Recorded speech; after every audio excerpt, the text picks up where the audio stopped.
नमस्कार, एक बार फिर स्वागत है एनडीटीवी मध्य प्रदेश छत्तीसगढ़ देख रहे हैं आप। मैं हूं दीपक मिश्रा और मध्य प्रदेश को अपना नया मुख्यमंत्री मिल चुका है। जी हां, ये जो तस्वीर आप देख रहे हैं, मोहन यादव उज्जैन दक्षिण से तीसरी बार जीते हुए विधायक, जो आज फोटो सेशन में तीसरी पंक्ति में बैठे थे, लेकिन उन्हें भी अंदाजा नहीं था कि उनका नाम मुख्यमंत्री के तौर पर सर्वसम्मति से पारित होगा और वो प्रदेश के बहुत जल्द मुख्यमंत्री बन जाएंगे। ये तस्वीरें देखिए अब से कुछ देर पहले की, लगभग शाम 4:45 बजे जब मोहन यादव के नाम पर मुहर लगी। सर्वसम्मति से विधायक दल की बैठक में मोहन यादव के नाम को आगे किया गया मुख्यमंत्री के तौर पर।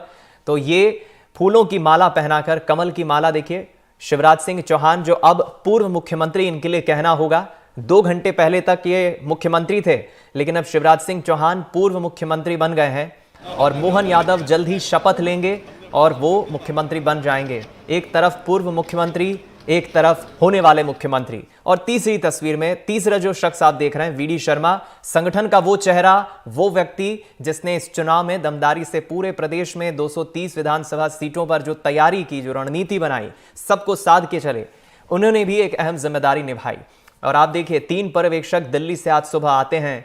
सियासी गलियारों में खबरें शुरू हो जाती है कि क्या 5वीं बार शिवराज मुख्यमंत्री बनेंगे, क्या प्रहलाद पटेल का नाम आगे आएगा, क्या नरेंद्र सिंह तोमर मुख्यमंत्री होंगे, कैलाश विजयवर्गीय होंगे, ज्योतिरादित्य सिंधिया होंगे।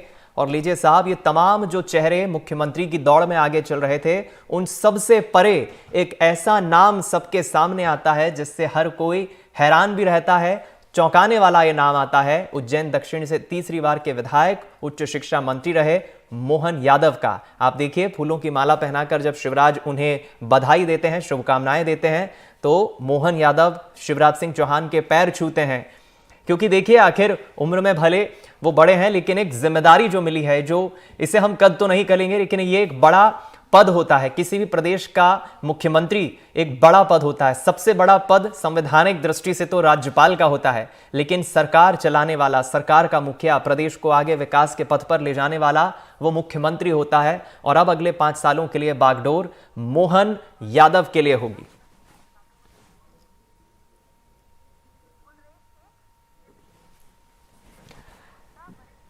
चलिए, तो अब हम इस पूरे मध्य प्रदेश के सियासी घटनाक्रम पर जो मंजर हमने देखा बीते कुछ 3 घंटों में, जो हैपनिंग हुई है, मध्य प्रदेश का भविष्य कैसा है, बीजेपी ने फैसला क्यों लिया, मोहन यादव को ही आखिर क्यों बनाया, तमाम ऐसे सवाल हैं जिन पे हम चर्चा करेंगे। हमारे साथ बीजेपी से ऊर्जावान प्रवक्ता डॉक्टर गुलरेज शेख साहब जुड़ गए हैं। बहुत स्वागत है आपका शेख साहब। और वरिष्ठ पत्रकार, मध्य प्रदेश की राजनीति में नजर रखने वाले दिनेश गुप्ता जी भी जुड़ गए हैं। दिनेश जी, आपका भी बहुत स्वागत है। सबसे पहले शेख साहब, आपसे ही समझना चाहूंगा, आपकी पार्टी वाकई चौंकाती है। मध्य प्रदेश तो प्रयोगशाला है ही, लेकिन मोहन यादव, जिसका दूर दूर तक सीएम की रेस में कोई नाम नहीं था, ऐसा नाम आता है, पार्टी सबको फैसला ये सुनाते हुए चौंका देती है।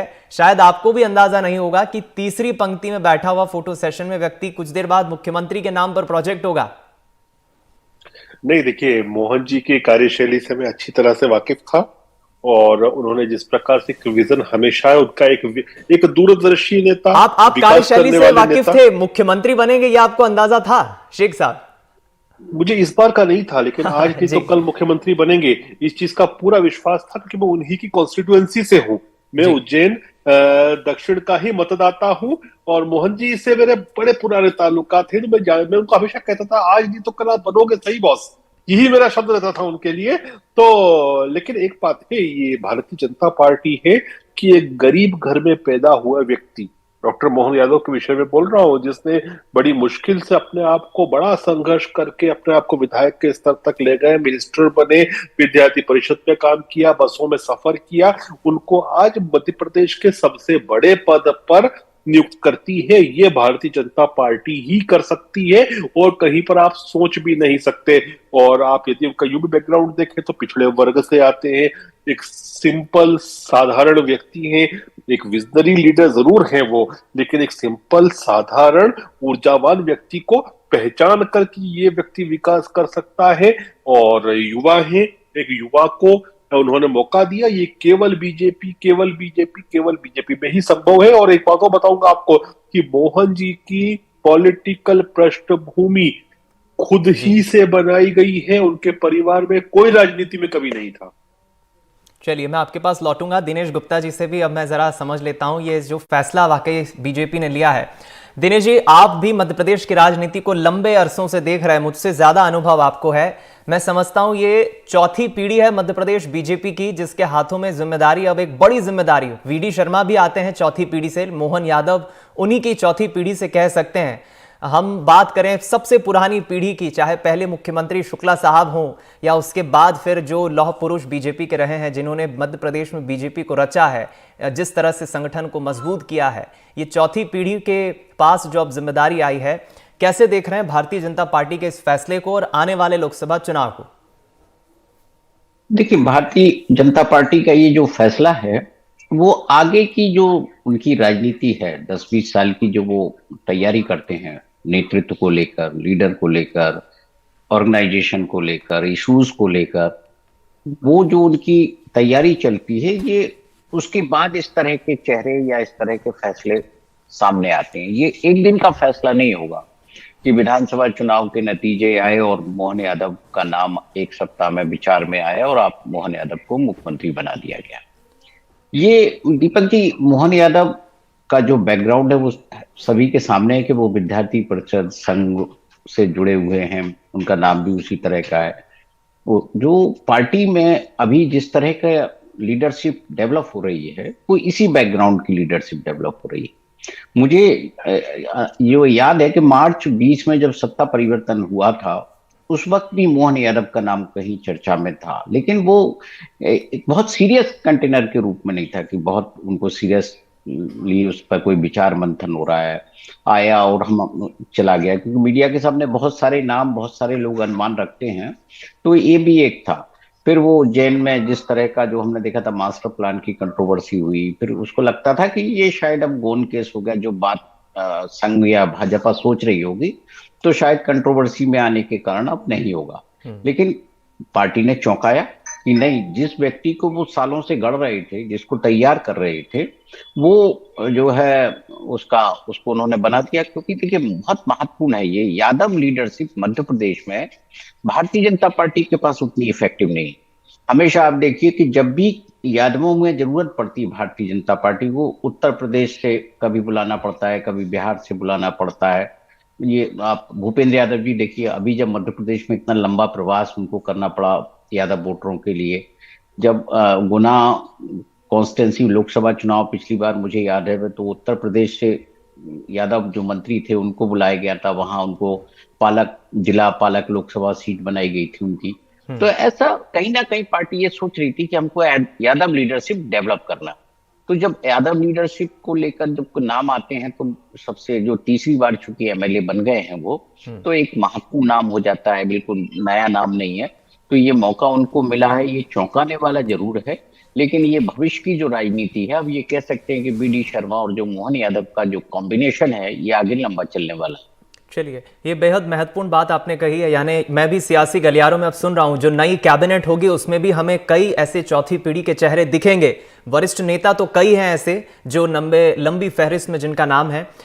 शेख साहब, अब आपसे मैं समझना चाहूंगा, जिस तरह के फैसले आपकी पार्टी ले रही है, कहीं ना कहीं आने वाले भविष्य में भी एक नया इतिहास के तौर पर इसे देखा जाएगा।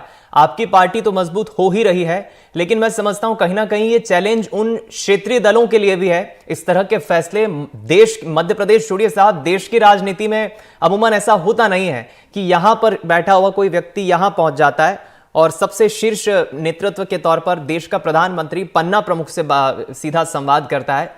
इसे आप शेख साहब कैसे देख रहे हैं? देखिए, इसी को लोकतंत्र कहते हैं और लोकतंत्र की खूबसूरती ही यही होती है दीपक जी कि व्यक्ति एक निचले स्तर से परिश्रम करे, एक विजन दिखाए और वो शीर्ष तक पहुंच जाए। यही तो लोकतंत्र है। अन्यथा जो कुछ भी है तो फिर राजशाही है, घरानेशाही है। वो घरानेशाही के तो हमेशा खिलाफ रही है भारतीय जनता पार्टी। हाँ, ये बात सच है कि जो रीजनल पॉलिटिकल पार्टीज हैं, जो घरानेशाही वाली पॉलिटिकल पार्टीज है, उनके लिए एक बड़ी चुनौती है। दूसरी एक बात और भी है, कुछ पार्टियां हैं इस देश में जो बूढ़ी होती जा रही है लगातार, और भारतीय जनता पार्टी एक ऐसी पार्टी है भाई साहब जो हर दिन युवा होती जा रही है। अब आप देखिए कि चाहे चीफ मिनिस्टर हो वो युवा हो रहे हैं, यदि वीडी शर्मा जी को देखें तो एक युवा प्रदेश अध्यक्ष, आप भोपाल के, इंदौर के जिलाध्यक्षों को देखिए, उनकी एज अंडर 40s के ब्रैकेट में आती है। हम प्रवक्ताओं को देखें तो एक मीडियम एज प्रवक्ताओं की उठा कर देखेंगे तो हमारी भी 40 में आ रही है। तो इतनी युवा पार्टी है और युवा नेतृत्व है। ठीक है, मैं लौटूंगा आपके पास। अनुराग द्वारी जी और हमारे सहयोगी इजहार खान भी हमारे साथ जुड़ गए।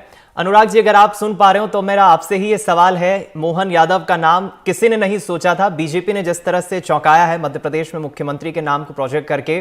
जो पीढ़ी की हम बात कर रहे थे दिनेश जी और मैं, कि चौथी पीढ़ी को ये जो जिम्मेदारी मिली है, वीडी शर्मा, मोहन यादव, वो दौर अलग था, मोतीलाल वोरा, अर्जुन सिंह जब मुख्यमंत्री हुआ करते थे। एक नई कहानी बीजेपी देश में, मध्य प्रदेश में रच रही है। बिल्कुल, मोहन यादव ऐसा नहीं है कि बीजेपी के लिए कोई अनजान नाम है। 40 साल से राजनीति में है और अखिल भारतीय विद्यार्थी परिषद में आते हैं। इंदौर, माफ़ कीजिएगा, उज्जैन के कॉलेज से ही एक जो छात्र जीवन से राजनीति की शुरुआत होती है, वहाँ से उन्होंने शुरुआत की और फिर 2003 में ही विधानसभा पहुँच जाते हैं। लेकिन बड़नगर से कुछ टिकट मिलने में स्थानीय स्तर पर भी कुछ दिक्कत हुई, कुछ बातें हुई। उसके बाद वो 2013 में पहुँच पाए, लेकिन वहाँ से फिर पीछे मुड़कर नहीं देखा। उनसे जुड़े कुछ अभी इसी साल में अगर आप देखें कि करियर में जो लोज की बात होती है, तो उनसे जुड़े कुछ वाकये हो गए। जैसे मास्टर प्लान को लेकर उनका कहना था कि कांग्रेस जो आरोप लगा रही है निराधार है, लेकिन उसके बाद खुद सरकार ने मास्टर प्लान को रद्द किया था। सीता जी को लेकर भी जो उन्होंने बयान दिया वो भी काफ़ी विवादों में रहा। तो इस तरह के कुछ वाकये इसी साल हुए थे। तो ऐसा लग नहीं रहा था, मतलब सिर्फ बात इसकी नहीं कि हमने कुछ 6-7 नाम बोले और उससे कोई मुख्यमंत्री नहीं बन पाया। लेकिन आज देखिए ना, वो तीसरी पंक्ति में बैठे थे। पहली पंक्ति में जो केंद्रीय मंत्री जो अब मध्य प्रदेश विधानसभा के सदस्य बने हैं, और गोपाल भार्गव जैसे बहुत, या मुख्यमंत्री शिवराज सिंह चौहान जैसे लोग बैठे थे, और वो दूसरी भी नहीं बल्कि तीसरी पंक्ति में बैठे थे। पहली दफ़ा नाम पुकारने पर तो उठकर भी नहीं आए, क्योंकि शायद उन्हें ही भरोसा नहीं हुआ कि पार्टी ये जिम्मेदारी उनको देने जा रही है। तो ये कुछ बातें ज़रूर रही हैं और अब उन पर एक बड़ा जिम्मा मिला है। लेकिन पहले यादव मुख्यमंत्री नहीं है, बाबूलाल गौर, वो भी यादव समुदाय से आते, तो उत्तर प्रदेश के थे मूलतः। चूँकि ऐसी एक उनको लेकर भी कहानी है कि अपनी क्लास में बहुत गौर से पढ़ते थे और इसीलिए उनका नाम बाबूलाल गौर उनके शिक्षकों ने रख दिया और वो फिर तमाम तरीके से चला है। तो दूसरे यादव मुख्यमंत्री हैं। 6% मध्य प्रदेश में आबादी है यादवों की, लेकिन अगर ओबीसी की बात करें तो वो 50% से ज़्यादा है। तो एक बड़े वर्ग को साधने की कोशिश मध्य प्रदेश में अमूमन माना जाता है कि जो उच्च शिक्षा विभाग या स्कूली शिक्षा विभाग संघ से जुड़े हुए लोगों को ही दिया जाता है। और हम सब जानते हैं कि पिछली सरकार में इनके पास उच्च शिक्षा का महकमा था और इसीलिए संघ से इनकी नज़दीकी और आला कमान ने जो इन पर भरोसा जताया, इसकी वजह से एक कुर्सी मिली है। यही बातें यहाँ सुर्खियों में है। मैं दिनेश जी आपसे समझना चाहूंगा, महत्वपूर्ण बात की तरफ इशारा किया है हमारे रेजिडेंट एडिटर अनुराग जी ने, लेकिन लंबे अरसे से मध्य प्रदेश में डिप्टी सीएम भी नहीं रहा है। पहले रहा है लेकिन लंबे अरसे से रहा नहीं है। राजेंद्र शुक्ला और जगदीश देवड़ा को डिप्टी सीएम के तौर पर कहा जा रहा है। हालांकि अभी राजेंद्र शुक्ला कुछ भी मीडिया में बोलने से बच रहे हैं। वो कह रहे हैं कि अगर जब तक आधिकारिक ऑफिशियल मुझ तक ये सूचना नहीं मिलेगी मैं इस विषय में कुछ नहीं कहूंगा। लेकिन ये जो 2 डिप्टी सीएम, नरेंद्र सिंह तोमर का विधानसभा अध्यक्ष बनाना, ये जो एडजस्टमेंट भारतीय जनता पार्टी ने किया है, आने वाले लोकसभा चुनाव के संदर्भ में भी हम इसे देख रहे हैं, क्योंकि तोमर साहब तो संगठन के माहिर नेता है। संगठन में किस तरह से आगे नेतृत्वकर्ता के तौर पर उन्हें जाना जाता है, ये आप भी बखूबी जानते हैं। तो इसीलिए शायद उनको विधानसभा अध्यक्ष के लिए फिट पाया होगा। यदि वो संगठन अच्छे से चला लेते हैं तो विधानसभा में भी विपक्ष में जो लोग हैं वो कुछ ना कुछ आक्रामक तो होंगे, तो इसलिए उनको जिम्मेदारी दी। जहां तक 2 डिप्टी सीएम की बात है, देखिए कांग्रेस गवर्नमेंट में तो रहे थे, लेकिन भारतीय जनता पार्टी में 2 डिप्टी सीएम पिछले जो सरकारें उनकी रही उसमें कभी नहीं रहे। तो इसलिए ये महत्वपूर्ण परिवर्तन है। यदि पार्टी ने ये नीतिगत निर्णय लिया है कि हमें उप मुख्यमंत्री रखना है, और फिर उसमें जो नाम है, जैसा राजेंद्र शुक्ला जी ने कहा, इस मामले में सही है कि कोई ऑफिशियल सूचना जैसी होती है वैसी नहीं है जब बनेंगे, लेकिन रीजन के लिहाज से बहुत महत्वपूर्ण है। क्योंकि यदि विंध्य प्रदेश को और मालवा निमाड़ को एक वो दे रहे हैं आप उप मुख्यमंत्री, तो बहुत महत्वपूर्ण है। लेकिन महाकौशल से भी ये बात आएगी कि उन्हें भी एक उप मुख्यमंत्री दिया जाए या उनको भी महत्वपूर्ण जिम्मेदारी दी जाए। तो कहीं ना कहीं ये जो राजनीति है, ये जो सियासत है, ये अभी लोकसभा के लिहाज से दिखाई दे रही है। लेकिन जो मैं बात दीपक कर रहा था कि ये लीडरशिप डेवलप करने की बात है, उसमें राजेंद्र शुक्ला तो समझ में आता है, ठीक है, लेकिन जगदीश देवड़ा को लेकर बहुत सारे लोगों के फीडबैक हो सकते हैं कि आगे की राजनीति के लिए कैसे होगा। फिर ये हो सकता है कि ये दोनों एक तरह से शिवराज जी के क्लोज माने जाते हैं, तो क्या शिवराज जी ने ऐसे नाम दिए हैं कि दोनों उनके क्लोज रहे, एक आध कोई और भी हो सकता था डिप्टी सीएम, जो हमने देखे थे ना इतने। प्रहलाद पटेल कोई छोटा नाम नहीं है, छोटा कद नहीं है, उनको भी बना सकते थे, लेकिन उनको नहीं बनाना, ये भी बड़ा मैसेज हो सकता है कि 24 में उनकी वापसी फिर केंद्र की तरफ हो रही हो।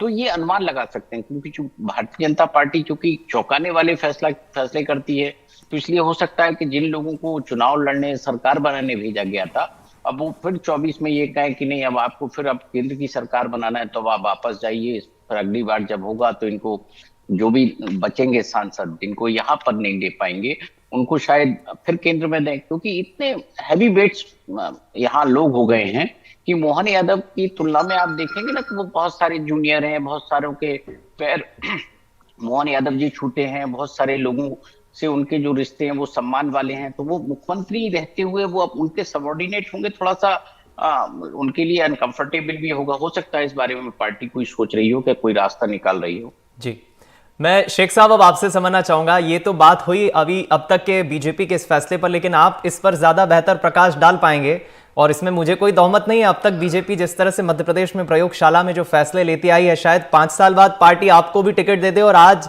जिस तरह आप प्रवक्ता बन के हमारे साथ जुड़े, अगली बार आप विधायक बन के हमारे साथ जुड़े, ऐसी मैं उम्मीद करता हूं। ये जो कैबिनेट अब फॉर्मेशन होगा मोहन यादव के नेतृत्व में, क्या इसमें भी हमें कुछ यंग चेहरे, जिसका दिनेश जी ने जिक्र किया कि कुछ चौथी पीढ़ी के वो चेहरे, फिर चाहे वो देवास से गायत्री राजे पवार हो, इंदौर से रमेश मेंदोला हो, संजय पाठक हो कटनी से, ऐसे भी कुछ चेहरे देखने को मिलेंगे? दीपक जी, मैं बड़े स्पष्ट रूप से कहता हूं कि पूरे देश में और विशेषकर मध्य प्रदेश में भारतीय जनता पार्टी की एज कम होती जा रही है और युवा होती जा रही है। लोग वृद्ध होते हैं, बीजेपी युवा होती जाती है।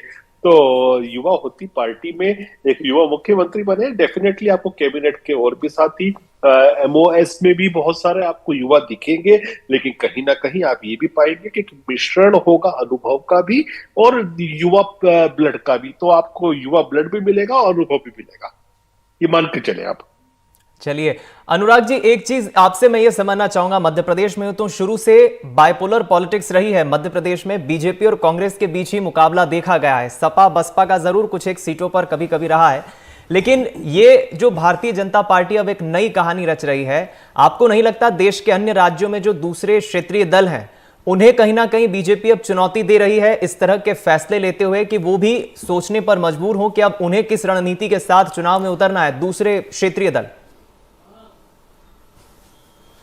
देखिए, ये कहना मुश्किल है, क्योंकि कई जगहों पर मोटा मोटी देखिए, कई जगहों पर जो क्षेत्रीय दल हैं वो बहुत मजबूत स्थिति में है। जैसे अगर आप बिहार की बात करें, बंगाल की बात करें, या कई और राज्यों में अपने दक्षिण भारत की बात करें, तो अब आगे की राजनीति क्या होती है, या उत्तर भारत में भी अगर आप दिल्ली की बात करें, पंजाब की बात करें, तो कई ऐसी जगहों पर है जहाँ पर उनको चुनौती मिलती है।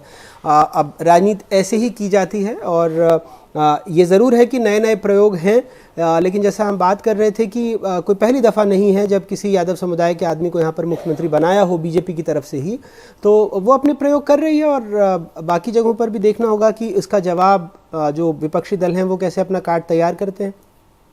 लेकिन जो दूसरे जो नाम है अभी तक जो सीएम की दौड़ में चल रहे थे, प्रहलाद पटेल, नरेंद्र सिंह तोमर का तो चलिए खबरें हैं कि विधानसभा अध्यक्ष, लेकिन कैलाश विजयवर्गीय, नरेंद्र सिंह तोमर का तो हो गया है, प्रहलाद पटेल, ये जो तमाम चेहरे हैं, अब इनका एडजस्टमेंट क्या रहेगा, इनका आगे चलकर मध्य प्रदेश की राजनीति में कैसा दखल रहेगा और राजनीतिक भविष्य कैसा रहेगा? अनुराग जी।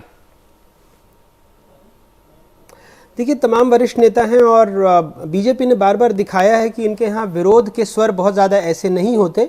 कि अब ये ज़रूर है कि आप एक मानवीय स्वभाव होता है कि अगर आप वरिष्ठ हैं तो चूँकि 3 दफ़े के ही विधायक हैं, लेकिन आप यहाँ पर भी देखिए ना, जो केंद्र से नहीं भी आए हैं, अगर गोपाल भार्गव की बात करें, 9 दफ़े के विधायक हैं। कई लोगों की उम्र निकल जाती है जिस उम्र से वो मध्य प्रदेश की विधानसभा में बैठ रहे हैं और जितनी उम्र तक बैठे हैं। तो कई ऐसे नाम होंगे जो उनसे काफ़ी वरिष्ठ होंगे, लेकिन इन सब के बीच सत्ता चलानी है, संगठन ने संघ ने उन पर भरोसा जताया, तो कैसी सत्ता चलाते हैं और कैसे सबको साध के रखते हैं, ये तो उनका व्यक्तिगत कौशल है। और आगे क्या होता है, किन लोगों का भविष्य क्या होता है, ये भी इस मौजूदा दौर की बीजेपी में बताना कठिन ही नहीं है, बल्कि वो बार बार चमत्कृत करती है अपने फैसलों से।